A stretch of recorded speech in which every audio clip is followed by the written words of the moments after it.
भारतीय इतिहास संकलन समिती कोकण प्रांत ही भारतीय इतिहास संकलन योजना या राष्ट्रीय मोठ्या संघटनेचा एक भाग आहे आणि ही संघटना संघ विचारातून तयार झालेली आहे.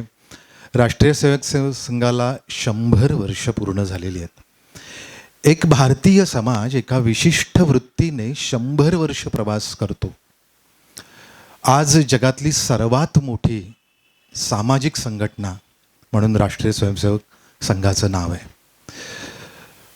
आपल्याला आश्चर्य वाटेल की जवळजवळ 1,29,000 सामाजिक उपक्रम, त्याहून अधिक उपक्रम हे अख्ख्या देशभर संघाचे चालू आहेत. एक 100 वर्षाचा प्रवास कुठल्या तरी संस्थेसाठी हा मोठा असेल, पण एका संघटनेसाठी, एका समाजासाठी, एका राष्ट्रासाठी सामाजिक कार्याचा आणि लोकांना बांधण्याचा, अखिल हिंदुस्थानच्या हिंदूंना संघटित करण्याचा हा जो एक मोठा डॉक्टर हेडगेवार परमपूजनीय संघ, ज्यांची संस्थापक म्हणून आपण भारत ओळखतो त्यांना, की देशभक्ताचं चरित्र कसं पाहिजे, की आपण आयुष्यभर देशभक्ती करतो पण देशासाठी आपल्यानंतर सुद्धा ती देशभक्ती ही प्रवाहित राहील आणि ती 100 वर्षाहून अधिक राहील, किंबहुना ती अनंत काळापर्यंत राहील. यासाठीची पायाभरणी ही करणं हे खरं तर दूरदृष्टीचं, डॉक्टरांच्या अत्यंत मोठ्या अशा स्वप्नांचं किंबहुना ध्येयाचं असा भाग होता आणि त्यातून आपल्या सर्वांचंच, आपण सगळेजण स्वयंसेवक म्हणवतो, राष्ट्राची सेवा, स्वतःची सेवा. 100 वर्ष म्हटल्यानंतर आपण खरं तर उत्सव साजरा करू, पालख्या, मिरवणुका, मोठे मोठे, कारण हे सगळीकडे होतं ना. संघ असं नाही करत. संघाने पुढच्या सगळ्या वर्षांसाठी हा संपूर्ण देश एक कसा होईल, हा समाज येणाऱ्या सगळ्या काळाच्या आव्हानांना कसा सामोरा जाईल, याच्यासाठी पंचपरिवर्तनाचे 5 बिंदू केलेले आहेत. आणि हे 5 बिंदू हे आपल्यापैकी प्रत्येकाने पुढच्या आयुष्याच्या शेवटच्या श्वासापर्यंत आपण आपल्या भोवती आणि आजूबाजूला करू शकू का, याचा जर विचार केला तर मला असं वाटतं, कारण जसं आता परमपूजनीय भागवत यांनी म्हटलं, मोहनजींनी, की आपल्याला अशी कधीतरी वेळ आली पाहिजे की हे सगळंच्या सगळं जे आपण उभारलेलं आहे ते समाजाने सगळंच्या सगळं स्वीकारून त्याचं ते जीवनशैली झाली, जीवन पद्धती झाली, तर आपलं अस्तित्वच उरलं नाही पाहिजे, आपण ते विसर्जित केलं पाहिजे. ही कल्पना मुळात त्याच्या उच्चतम विचारांची आहे. याच्यात सगळ्यात महत्त्वाचं आहे ते म्हणजे सामाजिक समरसता. आपण आज खूप वाटले गेलेलो आहोत अनेक प्रकारे. त्याला राजकीय भेद आहेत, सामाजिक भेद आहेत, भाषिक भेद आहेत, प्रांतीय भेद आहेत, आणि हे सगळेच्या सगळे राजकारणासाठी म्हणून आपण ते वाढवतच चाललेलो होतो. त्याच्यामध्ये कधी कधी जाती वगैरे, हा सगळा पंथ वगैरे, धर्म वगैरे, भाषा आहे, इतके गट गट गट गट गट की आपण त्या विभक्त, खरं तर त्यातलं वैविध्य आहे ते, पण त्या वैविध्याच्या ऐवजी ते विभक्त समाजाचे तुकडे तुकडे तुकडे तुकड्यामध्ये असलेला भारताचं दर्शन हे काहीतरी ठिकाणी दिसतंय. जोपर्यंत आपण अख्खा समाज म्हणून समरस होत नाही, एक होत नाही, सगळे भेद नष्ट होत नाही, तोपर्यंत हे कार्य थांबता नाही.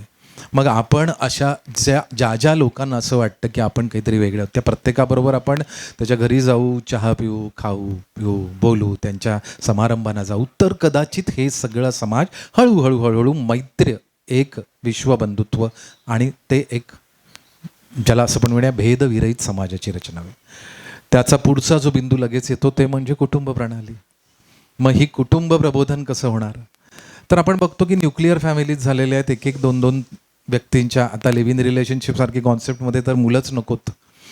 या सगळ्यामध्ये कुटुंब पद्धतीचं कुठेतरी नुकसान होतं आहे. आणि आपल्याला जर बघितलं तर आपल्याला रोज रात्रीचं तरी भोजन आपण एकत्र घेऊ शकू का, एक अर्धा पाऊण तास आपल्या 3-4 गप्पा मारू शकू का, जमल्यास आठवड्याच्या आठवड्या आपण भावा बहिणींकडे सगळ्यांकडे जाऊन येऊ का.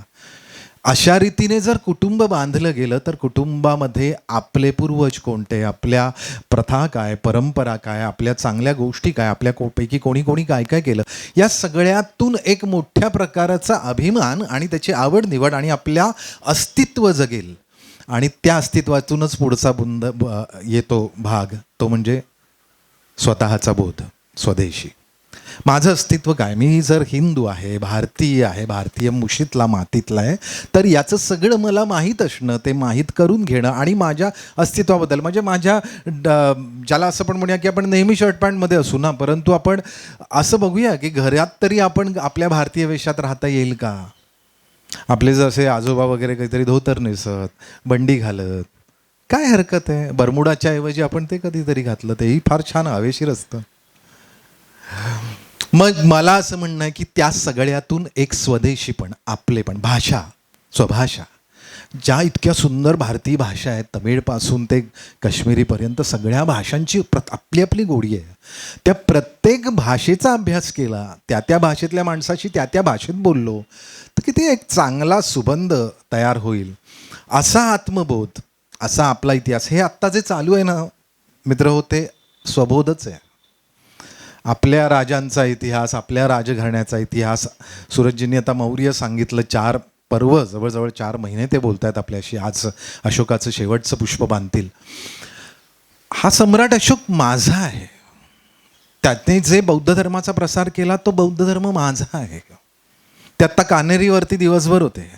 कानेरीमध्ये हा त्यांचा अभ्यासाचाच विषय, पण तिथे असलेल्या त्या कानेरी गुंफांमध्ये असलेल्या बौद्ध धर्माच्या खाणाखुणा, त्याचा मोठेपणा, हा सगळ्या पुढच्या पिढ्यांना सांगताना ते बौद्ध असण्याची गरज नाही लागत हो.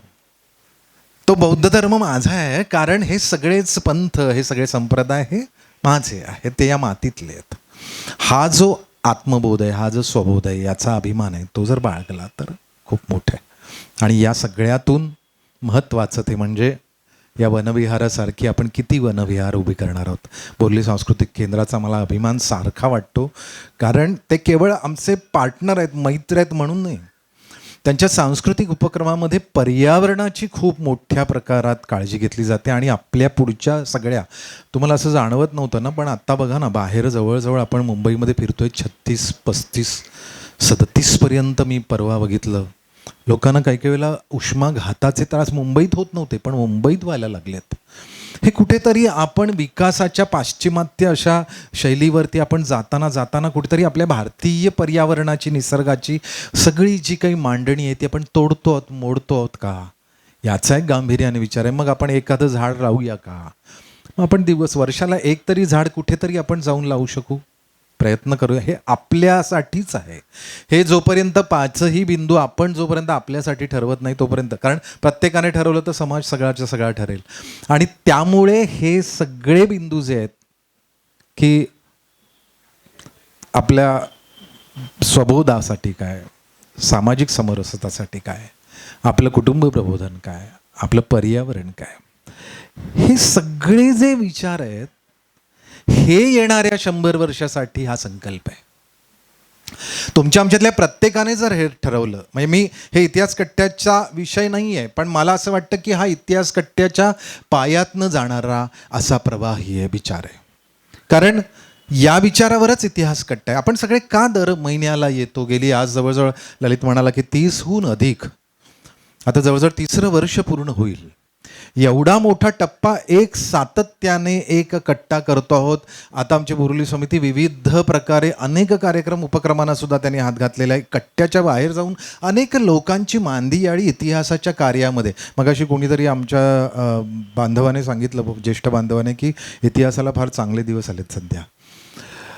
ते यासाठी नाही की इतिहासाचे भाग्य आलंय, नाही, लोकांनी ठरवलंय, समाजाने ठरवलंय, भारताने ठरवलंय की जे काही आता इंग्रजांनी आणि आत्तापर्यंत जगाने आम्हाला शिकवलं ते बास झालं, आम्हीच आमचं संशोधन करणार आणि शिकवणार. म्हणून तुम्ही जर बघितलं तर 4 व्याख्यानांमध्ये सूरजजींनी जगाच्या याच्यामध्ये काय लोकांना वाटतं या सगळ्या संशोधनामध्ये ते नाही, पण त्यांनी त्यांचा संशोधनाला मला काय वाटतं आणि त्याच्यासाठी माझ्याकडे काय पुरावे आहेत किंवा कोणत्या पुराव्यावरनं मला काय वाटतं, हे जे आहे हे भारतीय संशोधकांची जी लक्षणं आहेत ती, आणि त्याला रेसिप्रोकेट म्हणून, त्याला परावर्तन करणारी समाजाची स्थिती म्हणून, की तुम्ही सगळेजण या इतिहासाच्या मागे लागतात, वाचतात. मलाही असंख्य फोन येतात, हे कुठून मिळालं, हे कुठून मिळालं. आता शिवछत्रपतींवर समाजावरती नवीन नवीन क्षितिज ढांडोळण्याचा, की तेच तेच युद्ध, तेच त्याच घटना नाट्यक्रमाच्या पलीकडे शिवाजी महाराज व्यक्ती म्हणून, प्रशासक म्हणून अनेक प्रकारे कसे आपल्याला ते राजकारण, धर्मकारण, अर्थकारण, समाजकारण अशा वेगवेगळ्या अंगाने तो धांडोळा कसा घेता येईल त्याचा एक विचार आपल्याकडे समाजामध्ये चाललेला आहे. शंभूराजांवर चाललं. मला आत्ता सगळ्यात आवडलं ते म्हणजे छत्रपती राजाराम महाराजांबद्दल सुद्धा लोक आग्रही आहेत आणि ते मला म्हणतात की आता राजारामांवर बोला, कारण आम्हाला ते माहीत नाही आहे. मला एक दिवशी एकाने सांगितलं की मग आम्ही शिवा की जय बोलो, शंभा की जय बोलो, त्याच्यानंतर मी राजाराम की जय बोलो असं म्हणायचं का? म्हटलं नक्की म्हणा, कारण राजाराम महाराजांनी औरंगजेबासमोर 11 वर्ष हे युद्ध चालू ठेवलं. हे सगळं यासाठी सांगतो आहे की हे 5 परिवर्तनाचे जे बिंदू आहेत, हे बिंदू हे तुमच्या हृदयामध्ये ठेवा.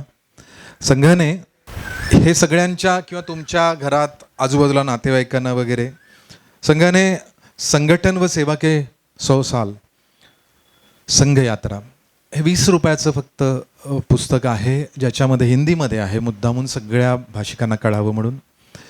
आणि ते आपल्या संघ कार्यकर्त्यांकडे, तुम्ही ललितला, जयेशला, आपल्याकडे बरेच लोक आहेत ज्यांना अशी संपर्क साधून हे पुस्तक तुमच्या घरांमध्ये, तुमच्या नातेवाईकांमध्ये, तुमच्या आजूबाजूला द्या, जेणेकरून आपल्याला एका चांगल्या हिंदुस्थानाची, चांगल्या भारताच्या निर्मितीला आपल्या शेवटच्या श्वासापर्यंत आपण काय करून जाणार आहोत याचं नक्की होईल.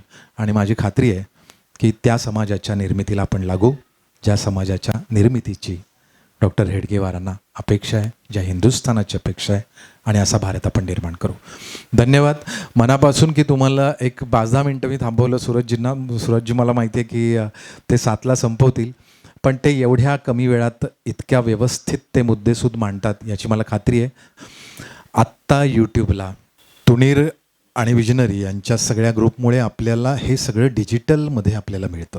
त्यामुळे 4च्या 4 याचं सुद्धा व्याख्यान सूरजजींचं हे तुम्हाला यूट्यूबला लिंक मिळणार आहे. त्याच्यावरती आधीचे 3 आहेत. ज्या लोकांना मिळालं नाही आहे त्यांनी आमच्या सगळ्या टीमपैकी कोणालाही व्हॉट्सअपला विचारा, तुम्हाला आम्ही लिंक शेअर करू जर आत्तापर्यंत नसेल तर. पण हे सगळं तुम्ही पहा, लोकांपर्यंत पोचवा, मित्रांपर्यंत पोचवा, आपल्या नातेवाईकांपर्यंत पोचवा, जेणेकरून या इतिहासाची गोडी अधिकाधिक सुंदर, चांगली होईल. फाल्गुन मासच आहे आणि आता काहीच दिवसामध्ये नवीन संवत्सर येणार आहे. नवीन संवत्सराचं नाव जरी पराभव असलं तरी देखील तो पराभव शत्रूचा करायचा आहे, दुर्जनांचा करायचा आहे, दुष्प्रवृत्तीचा करायचा आहे, दुष्टांचा करायचा आहे. या हेतूसाठी म्हणून सजग आणि समृद्ध आणि सटीक असण्यासाठीचं संवत्सर शिकवणार आहे. आणि या नूतन संवत्सरासाठी सुद्धा तुम्हाला आत्ता या संपूर्ण संवत्सरात तुम्ही आमच्याबरोबर राहिलात म्हणून आभार, अभिवादन. आणि पुढच्या येणाऱ्या संवत्सरात आमच्याबरोबर प्रवास करा यासाठी मनपूर्वक शुभेच्छा. धन्यवाद. सूरजजी, आज सुरुवात करतानाच असं एक वेगळं वातावरण आहे. एकतर 3 महिने झाले, हा 4था महिना आहे.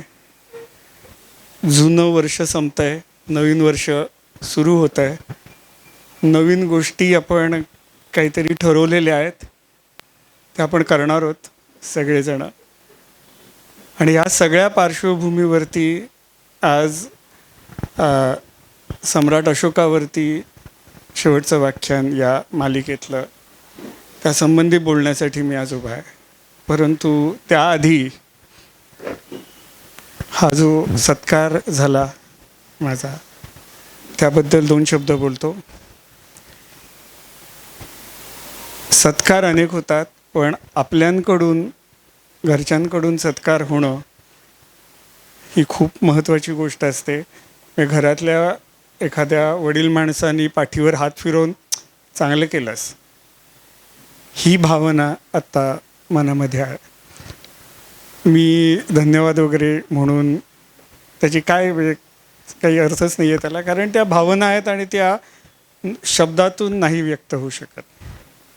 ऑन अ लायटर नोट, आमचे मित्र रविराजजी आधी म्हणाले घरातला माणूस आहे आणि म्हणाले आहेर द्यायचा आहे. पण आपलं राजकीय संघटन नसल्यामुळे घरचा आहेर मिळणार नाही याची खात्री होती. आणि म्हणून मला आश्चर्याचा धक्का देण्याची जबाबदारी त्यांनी घेतली. कारण एक होता राजा जिथून सुरू होतं प्रत्येक मराठी माणसाच्या मनामध्ये, त्या शिवछत्रपतींची प्रतिमा त्यांनी मला आज दिली. अर्थात हे प्रत्येकाचं स्वप्न असतं की शिवछत्रपतींची ही प्रतिमा आपल्याकडे असावी. ह्याचं एक छोटंसं गमतीशीर कारण सांगतो आणि आपण आजच्या व्याख्यानाला सुरुवात करू. आमचे विद्यार्थी लहान असतात, अर्धवट वयातले असतात, त्यांना अनेक प्रॉब्लेम्स असतात आयुष्यात. हल्ली प्रॉब्लेम्स हे सगळ्यांनाच असतात, पण विद्यार्थ्यांना ते वेगळ्या पातळीवरती असतात, कारण जग बदलत चाललं आहे आणि त्यांचा हात धरून पुढे नेणारी माणसं आता कमी राहिलेत. सो एक विद्यार्थी माझ्याकडे आला आणि मला म्हटला, चांगला वाचन वगैरे करणारा, मराठी वाचन करणारा रेअर असतं आजकाल ते, पण असा तो विद्यार्थी होता. मला म्हणाला, सर आयुष्यात भरपूर प्रॉब्लेम आहेत.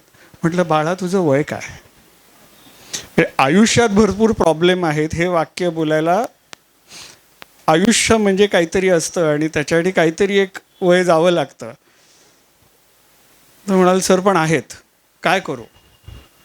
म्हटलं, एक काम कर, राजा शिवछत्रपती नावाचं पुस्तक काढ, कुठलंही पान उघड आणि वाचायला सुरुवात कर. सगळ्या प्रॉब्लेमची सोल्युशन त्याच्यामध्ये आहेत. अशा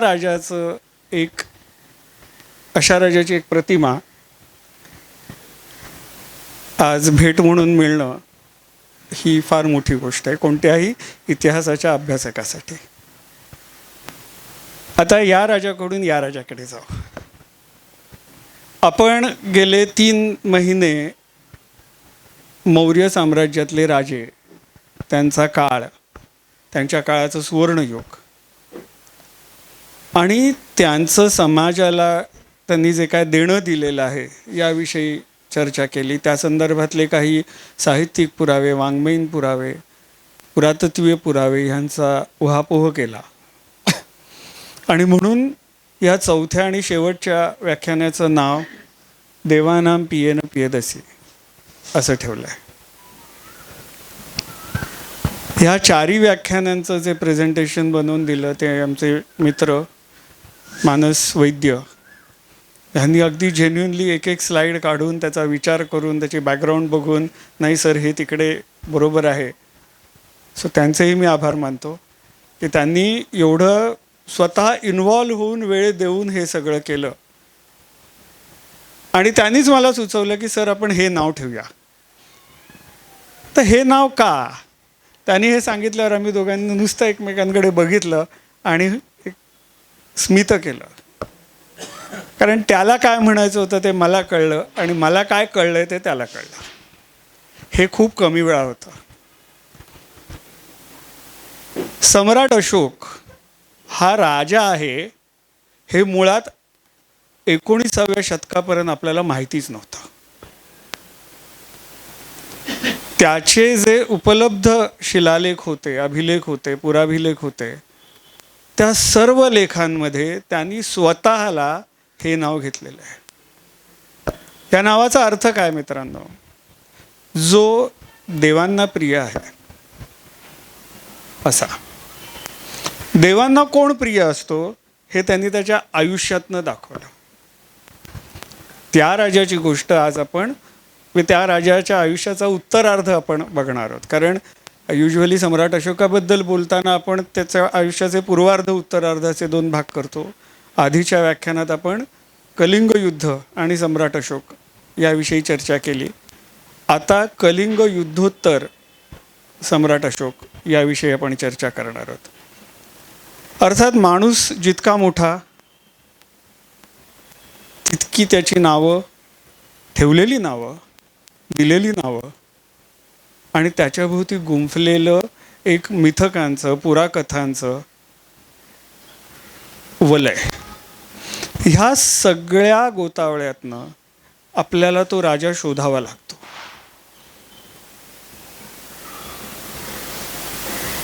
आपण मागच्या वेळेला या चित्रावरती थांबलो होतो की ज्या कलिंगाबरोबर त्यांनी युद्ध केलं तिथे त्यांनी राजाज्ञा लिहिल्या आणि त्या राजाज्ञांच्या वरती जिथे त्या कोरलेल्या आहेत त्या दगडाच्या वरच्या भागामध्ये हे अतिशय उत्कृष्ट हत्तीचं शिल्प त्यांनी कोरून ठेवलेलं आहे.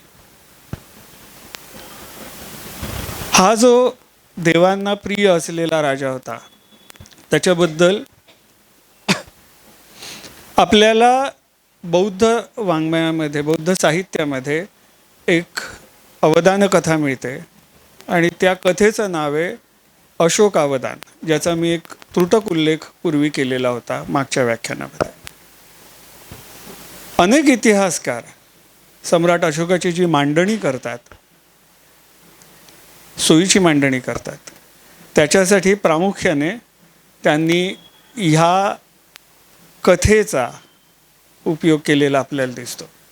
आणि ह्याचं मुख्य कारण की सम्राट अशोकाचं जे एक चरित्र नायक म्हणून चित्रण केलं गेलं या कथेमध्ये, त्याच्यामध्ये पूर्वार्धामध्ये तो अतिशय दुष्ट, अतिशय क्रूर, अतिशय हिंसक असा दाखवलाय. आणि कलिंग युद्धानंतर तो बौद्ध धर्माचा अंगीकार करतो आणि तो एकदम कोट अनकोट सहिष्णू होऊन जातो. लोकांबद्दल त्याला करुणा येते, लोकोपयोगी कामं तो करायला सुरुवात करतो वगैरे, अशा सगळ्या गोष्टी त्याच्यामध्ये येतात. आणि म्हणून त्याला एक विशिष्ट रंग इतिहास लेखनामध्ये दिला गेला की बघा, तो बौद्ध झाल्यानंतर चांगला झाला, पूर्वी तो बौद्ध नव्हता तेव्हा तो काही फारसा चांगला नव्हता. आणि हे आपल्या मनावर सातत्याने बिंबवलं जातं की अशोकाने सगळी जी काय चांगली कामं केली ना, ती तो बौद्ध झाल्यानंतर केली. असं होत नसतं. माणसाचा गाभा हा जो मुळात असतो तो असतो, त्याच्यावरती संस्कार होतात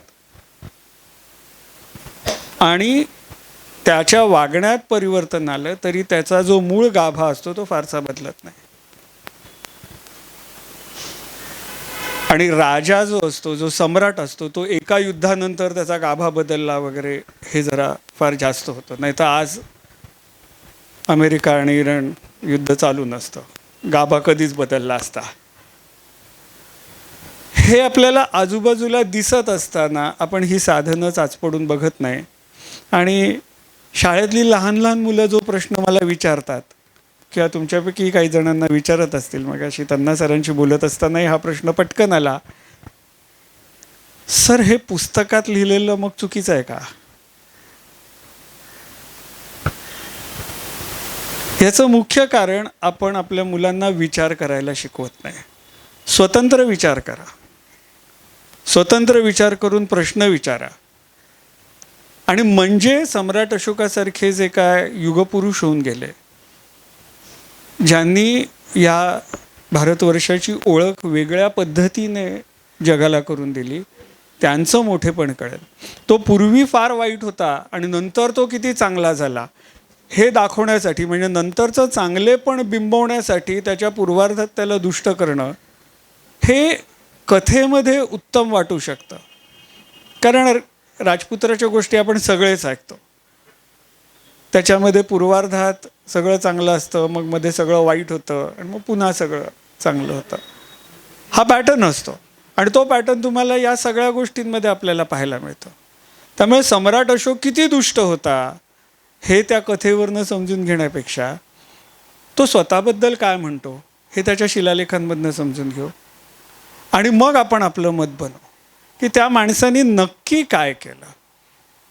त्या माणसाने जे काय 50-1 वर्ष राज्य केलं असेल, त्या संपूर्ण कारकिर्दीमध्ये म्हणजे एक राजपुत्र म्हणून किंवा एक प्रमुख राज्याचा उत्तराधिकारी म्हणून, नंतर राजा म्हणून त्यांनी जे जे निर्णय घेतले, जे जे काम केलं ते आपल्याला दिसतंय. आणि ते नाकारून कुठल्या तरी कथेचा आधार घेऊन तेच उगाळत राहून त्याच्याबद्दल मत बनवणं किती योग्य आहे. मी एकच उदाहरण देतो. हा देवानाम प्रिय प्रियदर्शी हा राजा आपल्याला माहितीच नव्हता. याचं कारण श्रीलंकेमध्ये एक देवानाम प्रिय प्रियदर्शी नावाचा राजा होऊन गेला. 19व्या शतकापर्यंत आपल्याला हेच वाटत होतं की हे जे सगळे अभिलेख आहेत ते त्या राजाचे आहेत. पण आपल्याला हे लक्षात घ्यायला पाहिजे की श्रीलंकेचा एक राजा जेव्हा सम्राट अशोकांनी स्वतःसाठी वापरलेलं जे बिरुद आहे ते अभिमानाने वापरतो, तेव्हा सम्राट अशोकाचं योगदान काय मोठं असेल.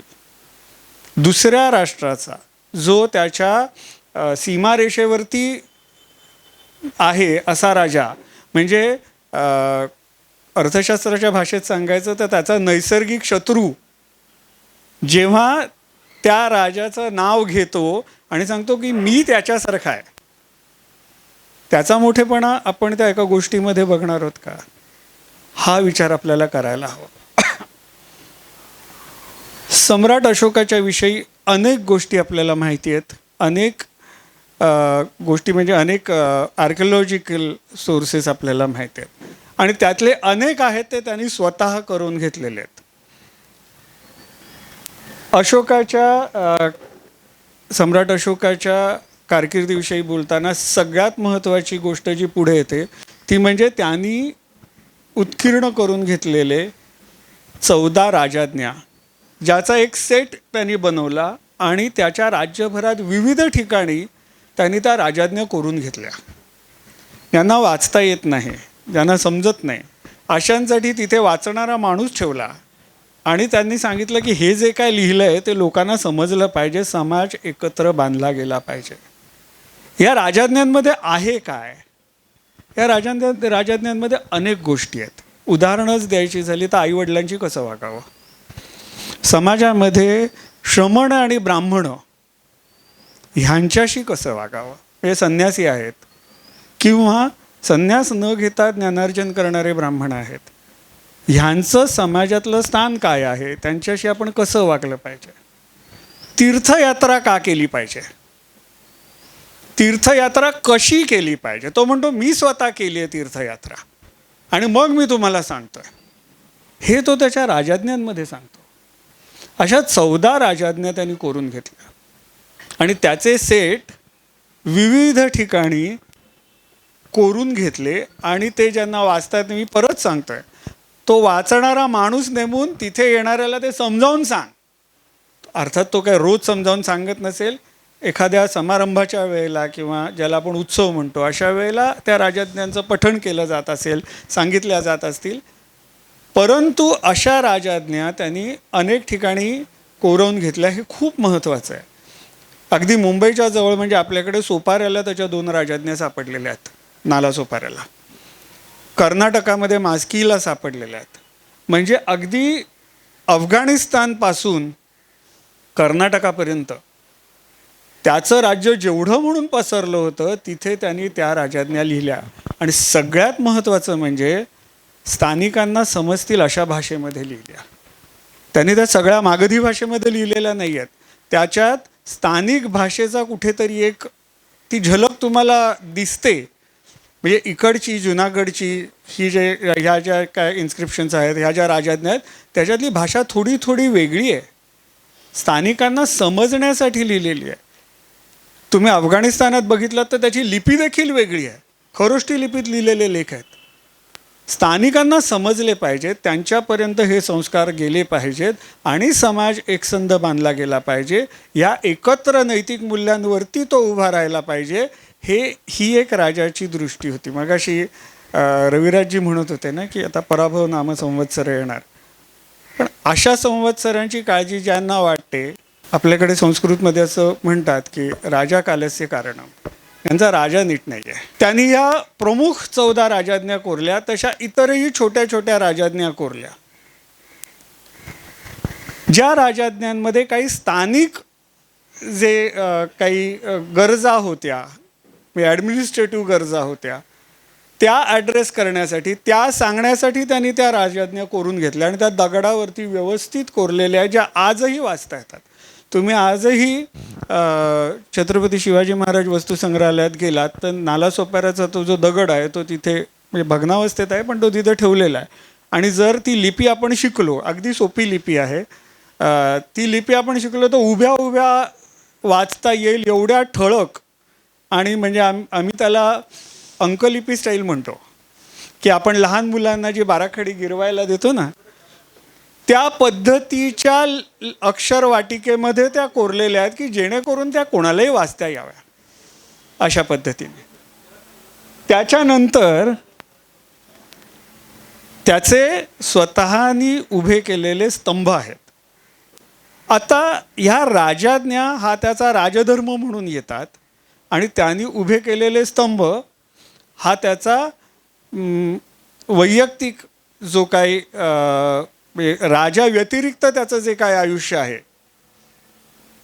त्या आयुष्यातनं येणारे ह्या स्तंभांवरचे शिलालेख आहेत.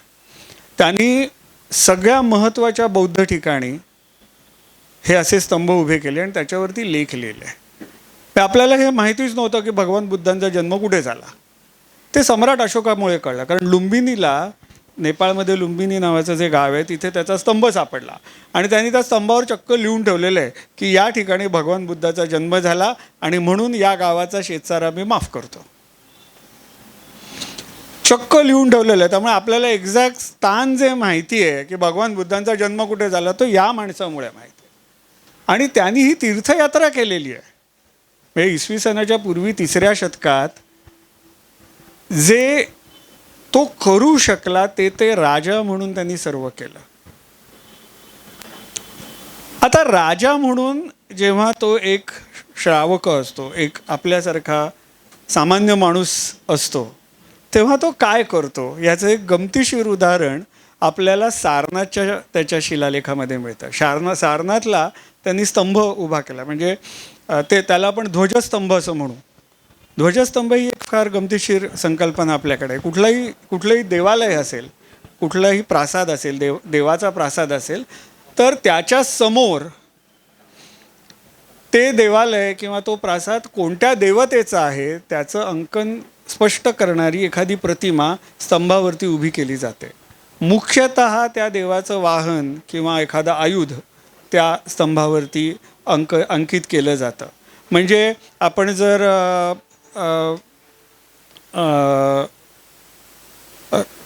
कोणार्कच्या सूर्यमंदिराचा स्तंभ बघितला, जो आता सध्या पुरीला आहे, तर त्याच्यावरती अरुणाचं अंकन आहे आणि पुरीचा जो मूळचा स्तंभ आहे तो गरुडध्वज आहे. सो अशा प्रकारचे ध्वज आपल्याकडे निर्माण करायची पद्धत होती. तर यांनी आपल्याला ज्ञात असलेले सगळ्यात प्राचीन ध्वज त्या बौद्ध स्थानांवरती, स्मारकांवरती उभे केले. पण हा माणूस किती सजग आहे राजा म्हणून, हे खूप महत्त्वाचं आहे. तो सारनाथला एक सामान्य माणूस म्हणून जातो आणि त्याच्या खाजगी मालमत्तेतनं दान देतो आणि स्तंभ उभारतो, त्याच्यावरती लेख करून घेतो की इथे भगवान बुद्धांनी संघाची स्थापना केली. या संघामध्ये जो भिक्षू भेद करेल त्याला देहांत प्रायश्चित्त दिलं जाईल. म्हणजे हाच राजा एका बाजूला श्रमण ब्राह्मणांचा सत्कार कसा करावा, त्यांच्याशी वर्तन कसं असावं हे सांगतो आणि दुसऱ्या बाजूला जर त्यांनी मर्यादा ओलांडली तर राजा काय करू शकतो याचा दंडक घालून देतो. एकच राजा आहे, एकच माणूस त्याच काळामध्ये हे दोन्ही शिलालेख लिहितो. या माणसाची सत्सद विवेकबुद्धी किती जागृत आहे याचं एक आदर्श उदाहरण आहे. आपण जो कॉन्ट्रास्ट त्याच्या गोष्टीमध्ये बघतो तो असूच शकत नाही हे याच्यावरनं कळतं. आपण मर्यादा पुरुषोत्तम ज्याला म्हणतो, समाजात असे घडावे म्हणून केलेली ही चळवळ आहे. त्याच्या व्यतिरिक्त त्याचे काही इतर छोटे मोठे लेख आहेत ज्याच्यामध्ये त्यांनी काही इतर संप्रदायांना, बौद्धांच्या व्यतिरिक्त इतर संप्रदायांना, धर्मांना दानं दिलेली आहेत. त्याविषयी आपण थोडंसं बोलू. पण एवढ्या प्रचंड मोठ्या प्रमाणावर शिलालेख उत्कीर्ण करून घेणारा हा राजा हा भारतातला पहिला राजा आहे ज्याचे एवढे शिलालेख आपल्याकडे उपलब्ध आहेत. इतकंच नाही तर संपूर्णपणे विकसित झालेली लिपी पहिल्यांदा आपल्याला याच्या कार्यकाळात पाहायला मिळते. नेपाळमधले हे 3 शिलालेख अगदी लुंबिनी, त्याच्यानंतर हा लुंबिनीचा लेख आहे ज्याच्याबद्दल मी बोललो.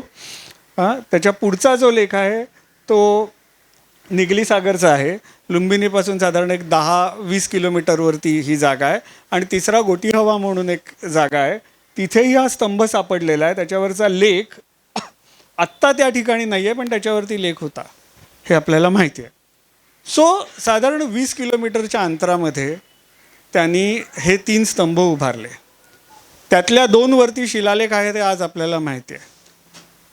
सो निगली सागरचा जो शिलालेख आहे, लुंबिनीच्या शिलालेखाविषयी आपण मगाशी बोललो की भगवान बुद्ध शाक्यमुनी यांचा जन्म इथे झाला असं तो म्हणतो.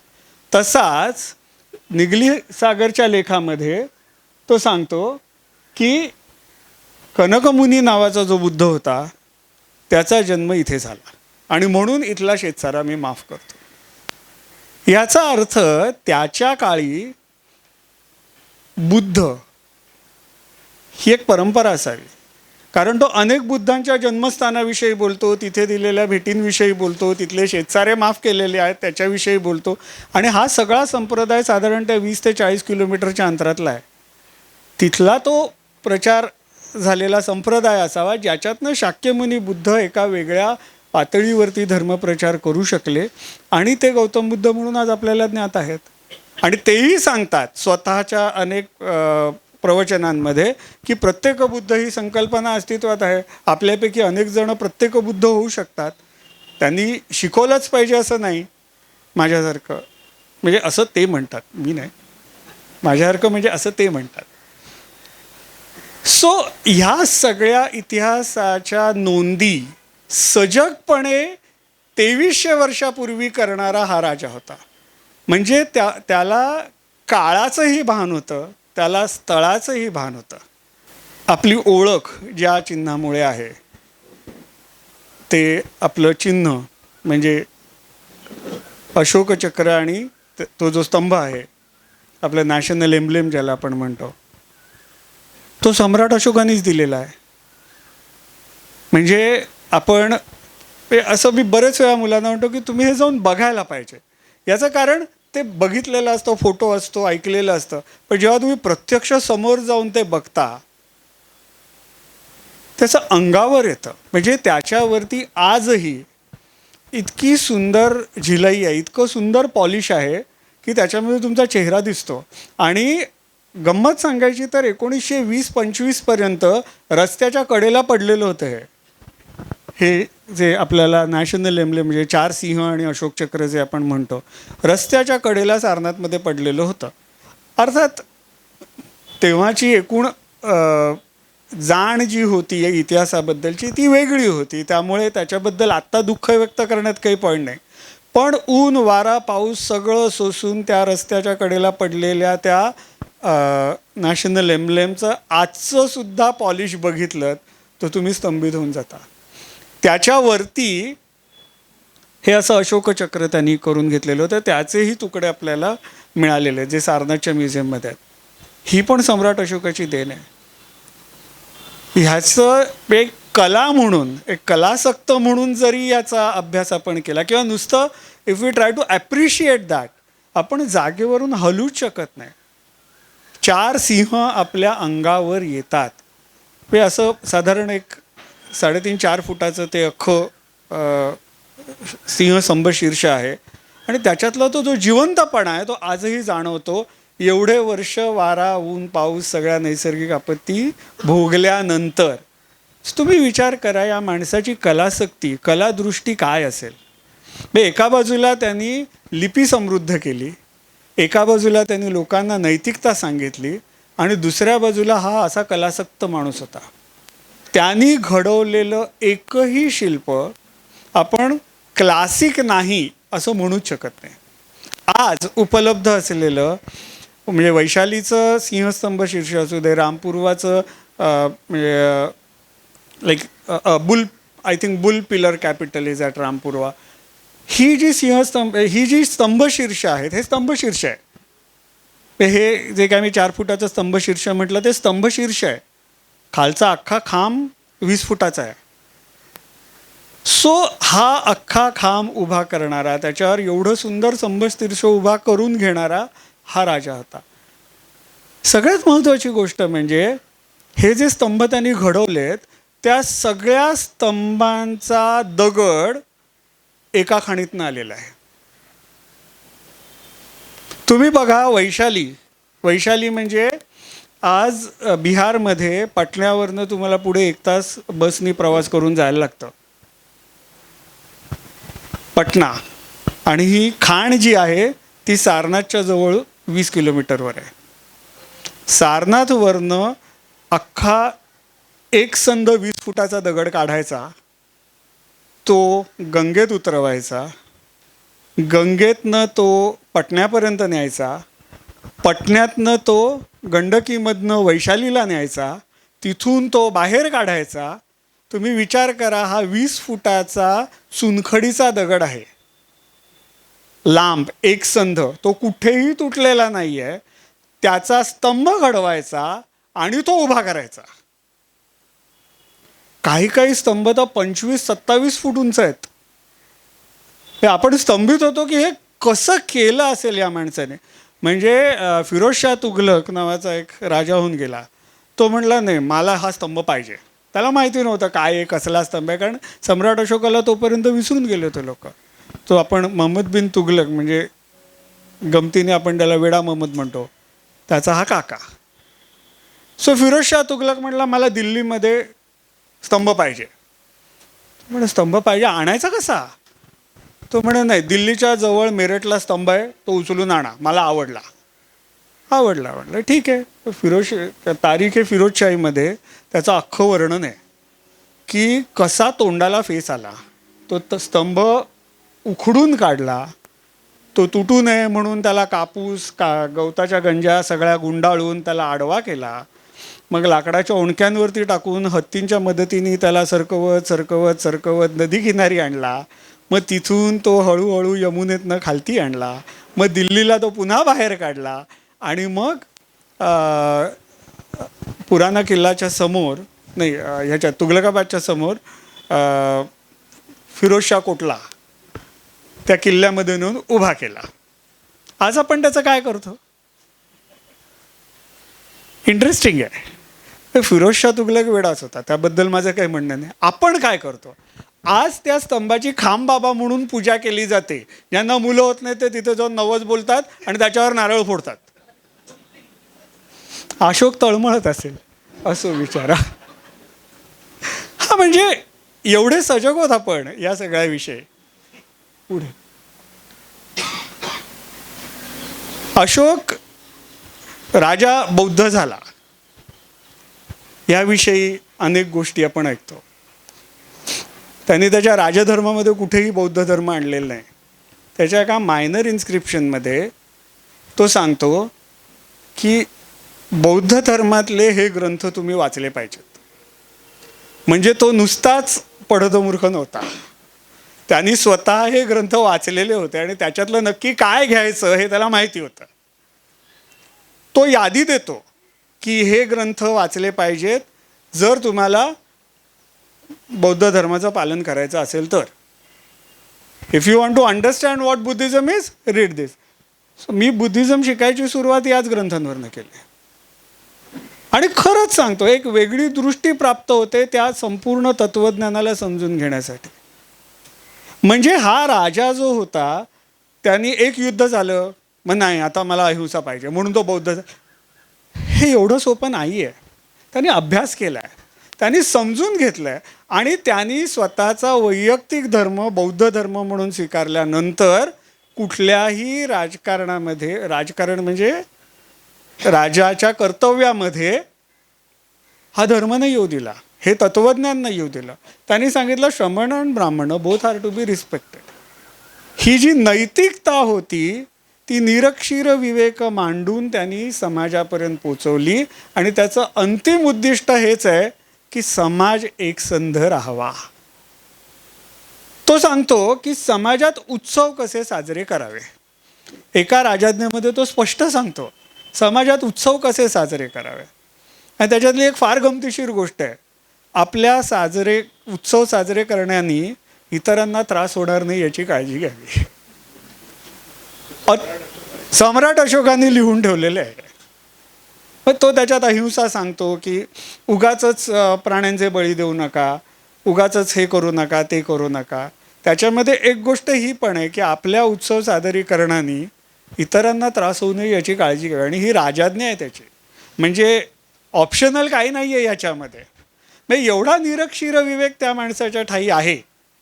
हे आपण 2300 वर्षापूर्वीच्या भारताविषयी बोलतोय. पुढे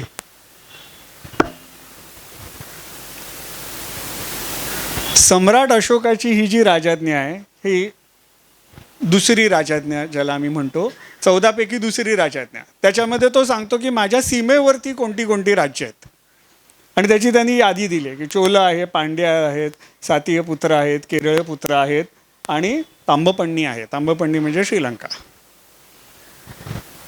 आणि त्याच्या व्यतिरिक्त तो मध्य आशियातल्या राजांचे सुद्धा उल्लेख आपल्याला सांगतो. जेव्हा हे शिलालेख पुढे आले तेव्हा लोकांच्या मनात प्रश्न पडायला लागले की श्रीलंकेतला राजा माझं श्रीलंका शेजारी असं का म्हणेल. आणि म्हणून लोकांनी विचार करायला सुरुवात केली की नाही, काहीतरी गडबड आहे, हे दोन राजे वेगळे असले पाहिजेत. तेव्हा कर्नाटकामध्ये एक असा शिलालेख सापडला, तो अगदी आत्ता म्हणजे 20व्या शतकाच्या पूर्वार्धामध्ये सापडलेला शिलालेख आहे. तोपर्यंत लोक सम्राट अशोक हा मौर्य सम्राट आहे हे मानायला तयार नव्हते. त्याच्यात त्यांनी स्वतःचं नाव लिहिलं आहे, देवानाम पियेना रायो अशोका. तेव्हा लोकांनी म्हटलं नाही बाबा, हा भारतातला अशोक आहे आणि तो श्रीलंकेतला वेगळा आहे. तोपर्यंत लोक हे मान्य करायला तयार नव्हते. हा पुरावा असून सुद्धा तुम्ही विचार करा. म्हणजे मी मागे एकदा व्याख्यानात म्हटलं होतं की आपण शिक्षकांना प्रश्न विचारले की शिक्षकांचं माझ्या बाबतीतला एक अनुभव मी सांगितला होता की सम्राट अशोकाच्याच बाबतीतला प्रश्न होता की एवढं मोठं राज्य आहे, मी हा मध्य आशियातले राजे सांगतो, श्रीलंका सांगतो, म्हणजे अखंड हिंदुस्थानावरती त्याचा अंमल होता. हां, आणि आम्हाला असं सांगितलं गेलं की यांनी मिलिटरी सगळी डिसमेंटल केली कारण तो कलिंग युद्ध जिंकला, आणि मग त्याला अहिंसा करायची होती. मग अहिंसा म्हणजे मग सैन्य नको म्हणून त्यांनी सगळं सैन्य बरखास्त केलं आणि मग सगळ्यांना सांगितलं धर्मप्रचार करा. This is what we have learned in the textbook. मी बावळट आहे. मी 13वीत असताना हात वर केला आणि आमच्या शिक्षिकांना विचारलं की पूर्ण आदराने विचारलं, म्हणजे आता भुचकपणा करतो तसं न करता आदराने विचारलं की हे एवढं मोठं राज्य सैन्याशिवाय एक राजा 30-35 वर्ष चालवू शकतो का? त्या म्हणाल्या वर्गाच्या बाहेर जा. कारण उत्तर नाही आहे ना या प्रश्नाला. त्यांनी असं कुठेच म्हटलं नाही की मी सगळं सैन्य संपवलं. त्यांनी काय म्हटलं, भेरी घोष होते त्याचे मी धर्मघोष केले. म्हणजे काय, मी लोकांना नैतिकता शिकवली. धर्मघोष केले म्हणजे काय, धर्मप्रचाराला लोक पाठवली का काय? हे राजाज्ञा लिहिल्या म्हणजेच धर्मघोष केले ना. या राजाज्ञांमध्ये कुठे आहे धर्माचा? त्यांनी ज्या 14 राजाज्ञा लिहिल्या त्याच्यात तो कुठेही म्हणत नाही सगळ्यांनी बौद्ध व्हा म्हणून, कुठेच म्हणत नाही तो. त्या राजाज्ञा आहे, तो राजधर्म म्हणून तो लिहितो आणि तो म्हणतो की तो भेरी घोषाचा मी धर्मघोष केला. म्हणजे जी मिलिटरी माझ्याकडे खूप ॲग्रेसिव्ह कॅम्पेनला मी वापरली ती आता मी ॲग्रेसिव्ह कॅम्पेन म्हणजे भेरी घोष, युद्धाचे घोष मी आता वाजवणार नाही. मी आता काय करीन, लोकांना नैतिकता शिकवीन, जे त्यांनी केलं. पण आपल्याकडे त्याचा अर्थ कसा काढला गेला की तो बौद्ध झाल्यानंतर त्यांनी अहिंसा पाळली आणि तो आधी जी हिंसा करत होता त्याची भरपाई करण्यासाठी त्यांनी सैन्य बंद केलं आणि सगळीकडे धर्मप्रचार, अहिंसा, बौद्ध धर्म शिकवला. How do we agree on this? आणि we have been agreeing on this for last so many decades. आपल्या पाठ्यपुस्तकामध्ये हेच लिहिलं आहे की अशोकाने मिलिटरी सोडून दिली. मग हे सगळे राजे गंमत बघत बसले होते त्याच्या सगळ्या बाहेरच्या त्याच्या पेरिफरीवरती. असं होऊ नाही शकत. कुठलाही राजा जेव्हा मध्य आशियापासून अगदी श्रीलंकेपर्यंतचं राज्य एकछत्री सांभाळतो त्यावेळेला, जेव्हा रेल्वे नाही आहे, जेव्हा विमानं नाही आहेत, तुमच्या मिलिटरीची मुवमेंट होण्यासाठी तुम्हाला किती वेळ लागू शकतो याचा अंदाज यायला पाहिजे. तो स्वतः पाटलीपुत्रमध्ये म्हणजे पाटण्याला बसला आहे आणि तिथून तो तक्षशिला हँडल करतोय. तिथून तो खालती तमिळनाडूमधले त्याचे चेरा पांडे वगैरे सगळे शेजारी हँडल करतोय. हे सगळं विदाऊट सैन्य चाललंय. त्यांनी हल्ले केले नसतील, पण त्यांनी सैन्यच ठेवलं नाही याच्यावर मी तरी विश्वास नाही ठेवू शकत. म्हणजे सामान्य बुद्धीला माझ्या पटत नाही हे.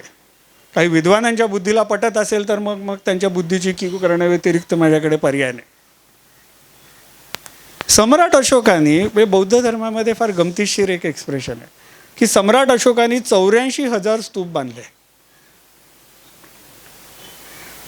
आणि गंमत अशी आहे ना की कुठलाही स्तूप जेव्हा एक्सकवेट केला जातो तो मौर्य काळापर्यंत खालती जातो. आणि मग लोक म्हणतात बघा 84,000 स्तूप सम्राट अशोकाने बांधले. आता हा अनुराधापूरचा स्तूप आहे. अनुराधापूर म्हणजे श्रीलंकेमधला. हा मौर्य काळापासून पुढे चालू होतं. त्याचं जे फाउंडेशन आहे ते मौर्य काळापासून पुढे चालू होतं. असंच पुढचं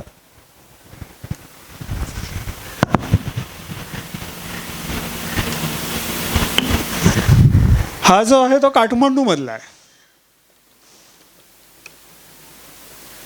काठमांडूमध्ये पाटण नावाचा जो एरिया आहे काठमांडू व्हॅलीमध्ये, तिथला हा स्तूप आहे. आणि ह्याचं पण फाउंडेशन जेव्हा उत्खनन करून बघितलं होतं तेव्हा ते मौर्य काळापर्यंत जातं. आजही लोकवदंता हीच आहे की हा सम्राट अशोकाने बांधलेला स्तूप आहे. जेव्हा आपण ही कथा, ही वदंता ऐकतो की सम्राट अशोकाने 84,000 स्तूप बांधले, आयुष्यात दुसरं काहीच करता आलं नसतं त्याला. ॲब्सोल्युटली. म्हणजे त्यांनी कामगार जरी ठेवले असते ना, that would have been the only royal project he would be handling. 84,000 is a huge number. पण आपल्याला हे समजून घेतलं पाहिजे की आपल्याकडे म्हणजे भारतीय परंपरेमध्ये 84,000 हा आकडा एक खूप या अर्थी वापरला जातो. आपल्या पुराकथांमध्ये हेच आहे, जैन पुराणांमध्ये, बौद्ध पुराणांमध्ये हेच आहे. 84,000 खूप जास्त स्तूप बांधले. याचा अर्थ त्यांनी जाऊन बांधले, त्यांनी आपलं प्रत्येक साईटवर जाऊन सुपरविजन केलं असं होत नाही. त्याच्या काळात जी सुबत्ता होती, त्याच्या काळामध्ये त्यांनी जे वातावरण तयार करून दिलं, तेव्हा लोकांनी आत्मस्फूर्तीने केलेली कामं ही मौर्य काळातलीच होती. म्हणजे त्यांनी प्रत्यक्ष काम जरी केलं नसेल तरी ते काम होण्यासाठी लागणारी जी सांस्कृतिक समृद्धता होती, एक बौद्धिक इंटलेक्च्युअल मॅच्युरिटी लागते ह्या सगळ्यासाठी, एक कलात्मक दृष्टिकोन लागतो या सगळ्यासाठी, तो असलेला एक सुदृढ समाज त्या माणसाने राजा म्हणून घडवला. आणि हे राजाचं कर्तव्य त्यांनी अतिशय यथोचित उत्कृष्ट पार पाडलेलं आपल्याला या सगळ्या पुरातत्वीय पुराव्यांवरनं दिसतं. त्यामुळे सम्राट अशोक याच्याविषयी बोलताना एक कथा घेऊन त्याच्याभोवती पिंगा घालत बसण्यापेक्षा तो स्वतःविषयी काय म्हणतो हे समजून घेणं कधीही जास्त सोयीस्कर आहे. कारण तो स्वतःविषयी बोलतोय. त्याच्यामध्ये राजा म्हणून काही दर्प असू शकतो, थोडा एक्झॅजरेशन असू शकतं दुसऱ्यांनी त्याच्याबद्दल लिहिलेलं त्याच्या समकालीन शिलालेखांमध्ये. पण एखाद्या कथेपेक्षा हा जास्त रिलायबल सोर्स आहे की तो स्वतः म्हणतो की समाजाची नैतिकता जपणं हे राजाचं काम आहे. आता आपण मागे पण हा एक फोटो बघितलेला आहे. लोमश ऋषी लेणं, लोमश ऋषी आणि सुदामा, बाराबर नावाचं एक साईट आहे बोधगयेच्या जवळ. अतिशय उत्कृष्ट लेणी या इथे कोरली गेलेली आहेत. आणि त्याच्यातली जी सुदामा केव आहे त्याच्यामध्ये हे सम्राट अशोकाचा लेख आहे की त्याच्या राज्याच्या 12व्या वर्षी त्यांनी आजीवक संप्रदायासाठी हे लेणं दान दिलं. ही साईट खूप महत्त्वाची आहे. याचं कारण आपल्याला असं सांगितलं जातं की सम्राट अशोकाची जी युद्धनीती होती म्हणजे रादर नव्हती, त्यांनी सगळं सैन्य संपवून टाकलं ना, त्यामुळे क्षात्र धर्म सगळा लयाला गेला. सगळ्याची वाट लागली, मौर्य साम्राज्य कोसळून पडलं आणि म्हणून शुंग राज्यावर आले. कारण शेवटचा जो मौर्य राजा होता बृहद्रथ नावाचा, तो इतका लेचापेचा होता की त्याच्या सेनापतीने त्याचा खून केला आणि तो राज्यावर बसला. आणि याचं कारण काय, तर अशोकाने सैन्य संपवलं. अशोक साधारण इसवी सनाच्या 332च्या आसपास मेला.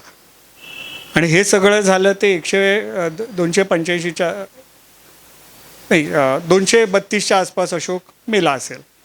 हे सगळं झालं 185 इसवी सन पूर्वीच्या आसपास. 40 वर्ष असंच चाललंय सगळं. हे 40 वर्ष सम्राट अशोकाचं. एखादं राजा मेल्यानंतर कर्तृत्व शून्य राजांनी 40 वर्ष लयाला नेलं. मराठेशाहीमध्ये काय झालं, औरंगजेब गेल्यानंतर औरंगजेबाच्या मृत्यूनंतर किती काळ मुघल शिल्लक होते, बाजीरावांना विचारा. किती वर्ष, दशकं तर सोडून द्या, हे त्यांचं स्वातंत्र्य आपण्यासाठी त्यांना यांचे पाय पकडायला लागत होते. ही परिस्थिती होती. म्हणजे राजा जर अकार्यक्षम असेल तर काय होतं हे आपल्याला 300 वर्षापूर्वी दिसलेलं आहे. आणि आपण असं म्हणतो 2300 वर्षापूर्वी 40 वर्ष अशीच गेली. तर शुंगांना काय 40 वर्ष वाट बघायची होती की नाही, आम्ही याच दिवशी त्याला मारणार आणि राज्यावर येणार. हे किती तर्कविसंगत मांडणी आहे ही. कारण सम्राट अशोकाला दोष द्यायचा, का द्यायचा, कारण त्यांनी बौद्ध धर्माच्या नंतर अहिंसा केली. अहिंसा म्हणजे एक्स्ट्रीम म्हणजे मग सैन्य पण काढून टाकलं पाहिजे, कोणाला काही हिंसा करायची. असं होत नसतं ना, असं अजिबात होत नसतं. कारण आपल्याला हे माहिती आहे की बौद्ध स्टेट असलेल्या तिबेटमध्ये सुद्धा सेना होती दलाई लामांची. चीनची सेना खूपच जास्त प्रबळ होती, हा गोष्ट ही वेगळी आहे. पण बौद्ध म्हणून जे स्टेट होतं त्या स्वतःच्या राजाची सेना होतीच ना. मग सम्राट अशोकाची नसावी. आणि त्यांनी सेना काढून टाकली म्हणून 40 वर्षात सगळं गडबडलं. ह्याच लेण्यामध्ये अशोकाचा नातू, ज्याचं नाव दशरथ आहे, त्यांनी पण दान दिलेल्याचा लेख आहे की आजीवक संप्रदायाला मीही दान देतो, माझ्या आजोबांनी दिलं तसं मी देतो. ही दानं इथे उद्घृत केलेली आहेत याच लेण्यांमध्ये. याचा अर्थ ही सुबत्ता ही अशोकाच्या नंतरच्या काळात चालूच होती. एखादा राजा त्यांच्या परंपरेमधला निष्क्रिय निघाला असेल, सेनापतींनी त्याची जागा घेतली, रादर त्याला त्याची जागा दाखवली आणि राजधर्म पाळला. ह्यात काय गैर आहे. परंतु त्या सगळ्याचं श्रेय अशोकाला देणं म्हणजे वाईट अर्थी, हे किती योग्य आहे. ही शेवटची स्लाईड आहे. सोन्याची आभूषणं आहेत तक्षशिलेच्या उत्खननात मिळालेली मौर्यकालीन. आज कधी दिल्लीत गेलात, नॅशनल म्युझियममध्ये नक्की जा. तिथे तक्षशिला गोल्ड ऑर्नामेंट गॅलरी केलेली आहे त्यांनी. तुम्ही विचार करा, अख्खी गॅलरी त्यांनी तयार केली आहे या दागिन्यांची. त्याच्यातले 4 प्रातिनिधिक मी तुम्हाला इथे आणून दाखवलेले आहेत. पुरातत्वज्ञ होऊन गेले, त्यांनी अनेक वर्ष तक्षशिलेला उत्खननं केले. आणि ती उत्खननं करत असताना त्यांना आम्ही त्याला होर्ड म्हणतो, म्हणजे एक साठा सुवर्ण आभूषणांचा सापडला. आणि तो साठा नक्की कोणत्या काळातला आहे हेच कोणाला कळत नव्हतं. की ते अशोकाला क्रेडिट देणं प्रॉब्लेमॅटिक आहे, कारण मग ते तो कॅपिटलिस्ट होतो, पुंजीवादी होतो, कारण सुवर्ण अलंकार वगैरे सगळ्या गोष्टी आहेत. मग ते शुंगांना दिलं तर चालतं. शुंग काय त्यांना नंतर वाईटच म्हणायचं आहे आपल्याला. त्यामुळे शुंगांचा इतिहास लिहिताना तो वाईट अर्थानेच लिहिला गेलेला आहे. त्याविषयी आपण नंतर बोलणारच आहोत. मी नाही, पण चांगले विद्वान कोणीतरी बोलतीलच त्याविषयी. आणि त्यांची प्रतिमा काय केली गेली आणि काय असायला हवी या दोन्ही बाजू मांडल्या जातील व्यवस्थित. अशोकासारख्याच की ते त्यांनी सगळ्यांकडनं सोनं लुटलं, सोनं घेतलं, मग ते काय लोकांनी दागिने बनवले आणि मग ते सापडले. पण जेव्हा मॉर्टिमर व्हिलरनी रिपोर्ट लिहिला, तो माणूस जेन्युइन होता त्या बाबतीमध्ये. म्हणजे त्यांनी इतर ठिकाणी गोंधळ घातलेत, या बाबतीत जेन्युइन होता. त्यांनी जेव्हा उत्खनन केलं तेव्हा कुठल्या स्तरामध्ये काय सापडलं याची काटेकोर नोंद केली. आणि या आभूषणांच्या बरोबर ज्या गोष्टी सापडल्या होत्या त्या सर्व मौर्यकालीन होत्या, इसवी सनाच्या पूर्वीच्या 3ऱ्या शतकातल्या. आता जो उत्खनन करणाराच माणूस सांगतोय की हे अशोकाच्या काळातलं आहे, तर तुम्ही कुठल्या का तोंडाने सांगणार नाही नाही हे अशोकाच्या नंतर ते तिकडे खालती नेऊन टाकलं म्हणून. असं नाही सांगू शकत ना. तुम्ही ही सुवर्णाभूषणं नुसती बघितलीत तरी डोळ्याचं पारणं फिटतं. म्हणजे ह्यातल्या प्रत्येक आभूषणामध्ये ती नुसतीच सोन्याची नाही आहेत. त्या काळात माहिती असलेल्या रत्नांच्या जवळजवळ सगळ्या प्रकारांचे प्रदर्शन तिकडे बघितल्यासारखं आपल्याला वाटतं. इतकं सुंदर काम, इतकं नाजूक काम त्या आभूषणांमध्ये केलेलं आपल्याला दिसतं. आणि ही आभूषणं साधारण 1930-40च्या दशकामध्ये सापडलेली आहेत उत्खननामध्ये. ते जवळजवळ 2300 वर्ष गाडली गेलेली होती. सोन्याला फारसं काही होत नाही, पण परिस्थिती हीच आहे की ती तशी सापडलेली आहेत. एका पेटीमध्ये ठेवलेली, गाडली गेलेली, पेटी उघडल्यावर आतमध्ये हा खजिना, अशा प्रकारची. तुम्ही खरंच दिल्लीला गेलात तर ती गॅलरी बघा, कारण ती ते तिकीट काढून 4 मजले चढून वरती जाणं अगदी पारणं फिटतं डोळ्याचं. अशी संपूर्ण गॅलरी आहे आणि त्याच्यामध्ये फक्त आणि फक्त तक्षशिलेला सापडलेले सुवर्णाभूषण आहेत. बाजूबंद आहेत, अंगठ्या आहेत, पायातले काही आभूषणं आहेत, नेकलेसेसचे तर असंख्य प्रकार आहेत. डोक्यात विविध जी घातली जातात आभूषणं, म्हणजे ज्याला आपण टियारा म्हणतो, क्राऊन म्हणतो, किंवा वेगवेगळ्या प्रकारची फुलं वेणीमध्ये घालायची, वेण्या वेगवेगळ्या फुलांच्या, सोन्यात गुंफलेल्या सोन्याच्या फुलं, या सगळ्या तिथे अशा मांडून ठेवल्यात. आणि त्या प्रत्येक फुलाच्या मध्यभागी कुठे माणिक आहे, कुठे हिरा आहे, आणि त्याचं तेज व्यवस्थित आहे, अजूनही व्यवस्थित आहे. म्हणजे ते कुठे काही हल्लेलं दिसत नाही आहे. ही समृद्धी होती तक्षशिलेला सम्राट अशोकाच्या काळात. सम्राट अशोकाच्या काळात सांचीचा स्तूप घडवला गेला. सम्राट अशोकाच्या काळात सारनाथचे स्तूप घडवले गेले. सम्राट अशोकाच्या काळात बोधगयेला, जिथे बुद्धाला ज्ञानप्राप्ती झाली, तिथे एक अतिशय देखणं असं एक आसन त्यांनी तयार करून घेतलं. आता त्याच्यावरती सुवर्णाचा वर्ख लावून आपण त्याचं व्यवस्थित सेलिब्रेशन केलेलं आहे, त्यामुळे त्याचे चांगले फोटो मिळतच नाहीत, पण आहेत आता. म्हणजे काय नाही तर आपण त्याची सिस्टमॅटिक वाट लावू शकतो, काय प्रॉब्लेम नाही. We are capable enough. पण त्याच्यावरची जी नक्षी आहे ती अजूनसुद्धा डोळे मिटले की डोळ्यासमोर यावी इतकी देखणी आहे. म्हणजे ते जे मी ज्या स्तंभशीर्षांविषयी मगाशी बोललो त्याच्या तोडीस तोड ते त्यांनी आसन बनवून घेतलं आहे ग्रॅनाईटमध्ये.